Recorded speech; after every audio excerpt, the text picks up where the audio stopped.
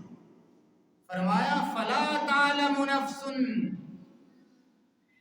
یہ جو کام کرنے والے لوگ ہیں، اللہ کی آیات پر سجدے میں گر جانے والے، سجدوں کے اندر اللہ کی تسبیح بیان کرنے والے، راتوں کو اپنے بستروں سے الگ ہو کر کھڑے ہو جانے والے، اپنے رب کو خوف اور طمع کی حالت میں پکارنے والے، اور اللہ کی راہ میں جو کچھ انہیں اللہ نے دیا ہے اس کی راہ میں خرچ کرنے والے، ان سب لوگوں کے اندر فرمایا فلا تعلم نفس، کوئی نفس نہیں جانتا، کسی بندے کو نہیں پتا، کسی بندے کو آگاہی نہیں ہے، بڑے بڑے صاحب علم کوئی علم والا بھی نہیں جانتا، بڑے بڑے ان پڑھ کوئی ان پڑھ تو سرے سے نہیں جانتا، نہ کوئی بڑا جانتا ہے نہ چھوٹا جانتا ہے۔ فلا تعلم نفس، وہ جو نفس کا ہم ترجمہ کرتے ہیں کل نفس ذائقۃ الموت، ہر نفس نے موت کا مزہ چکھنا، ہر جاندار نے، تو یہاں فرمایا جا رہا ہے فلا تعلم نفس، کوئی نفس نہیں جانتا، کیا نہیں جانتا، ما اخفی لہم من قرۃ اعین، کہ ان کے رب نے ان کے لیے ان کی آنکھوں کی ٹھنڈک کا کیا کیا سامان کر رکھا ہے۔ تم میں سے کوئی بندہ نہیں جانتا کہ ان کے رب نے ان کی آنکھوں کو ٹھنڈا کرنے کا کیا کیا سامان اپنے پاس رکھا۔ سبحان اللہ، یہ آنکھوں کا ٹھنڈا ہونا، آنکھوں کا ٹھنڈا ہونا یہ محاورہ ہے، میری آنکھیں ٹھنڈیاں، یہ نہیں ہے کہ آنکھوں کے اندر کوئی برف رکھی یا آنکھیں فریج میں رکھی اور آنکھیں ٹھنڈی ہوئی، یہ محاورہ ہے، دل کو سکون اور خوشی حاصل، دل کو اطمینان اور طمانینت حاصل۔ جیسے اللہ کے رسول صلی اللہ علیہ وسلم نے ارشاد فرمایا قرۃ عینی فی الصلاۃ، میری آنکھوں کی ٹھنڈک نماز میں۔ اما عائشہ صدیقہ رضی اللہ تعالیٰ عنہ کا بھی مقام و مرتبہ اور شان کیا ہے، آپ صلی اللہ علیہ وسلم نے ارشاد فرمایا اے عائشہ تم میری آنکھوں کی ٹھنڈک، سبحان اللہ، رضی اللہ تعالیٰ عنہ، کتنی محبت فرماتے تھے اللہ کے رسول، اور کائنات کی کیسی خوش نصیب خاتون ہیں اما عائشہ صدیقہ رضی اللہ تعالیٰ عنہ، جن کے بارے میں اللہ کے رسول صلی اللہ علیہ وسلم کا فرمان گرامی ہے کہ عائشہ تم میری آنکھوں کی ٹھنڈک۔ ہم میں سے وہ لوگ جنہیں اللہ نے زندگی میں اچھی بیویاں عطا کی، جن کا سنگ اچھا رہا، جنہیں اللہ نے پاکیزہ، متقی، صابرہ، شائستہ، شستہ، پاکیزہ بیوی عطا کی، اس بیوی کا جو سکون اور طمانینت ہے وہ ہر بندہ جان سکتا ہے، اور ایسا نہ ہو تو اس بیوی جو مصیبت بنی ہوئی ہے اس کی کس درجہ میں تکلیف ہے، یا کس درجے میں اس کی بندے کو بے چینی اور بے قراری اور بدسکونی اور بے سکونی اور لا اطمینانی ہوتی ہے، یہ وہ بندہ جان سکتا ہے کہ جس کو بیوی کی طرف سے سکون میسر نہ ہو۔ اللہ کے رسول صلی اللہ علیہ وسلم گویا اما عائشہ صدیقہ رضی اللہ تعالیٰ عنہ کی طرف سے بہت سکون حاصل تھا۔ ہم اپنی اولادوں کے بارے میں کہتے ہیں، اپنے عزیزوں کے بارے میں، اپنے بھائیوں کے بارے میں، اپنی بہنوں کے بارے میں، اپنی بچیوں کے بارے میں کہ فلاں تو میری آنکھوں کی ٹھنڈک ہے، ان کی اطاعت اور فرمانبرداری اور خدمت گزاری اور خدمت شعاری کی وجہ سے تب ہم کہتے ہیں کہ میری آنکھوں کی ٹھنڈک ہے۔ تو اللہ پاک فرما رہے ہیں کوئی نفس نہیں جانتا کہ میں رب تعالیٰ نے رب ہونے کی حیثیت سے اپنے اس بندے کے لیے اپنے پاس ہی اس کی آنکھیں ٹھنڈی کرنے کے لیے کیا کیا سامان رکھا. فَلَا تَعْلَمُ نَفْسٌ مَا أُخْفِيَ لَهُم مِّن قُرَّةِ أَعْيُنٍ جَزَاءً بِمَا كَانُوا يَعْمَلُونَ. جَزَاءً بِمَا كَانُوا يَعْمَلُونَ. یہ ہے بدلہ اس چیز کا جو یہ دنیا کے اندر یہ کام کرتے ہوئے آئے. اللہ تعالیٰ مجھے بھی اور آپ سب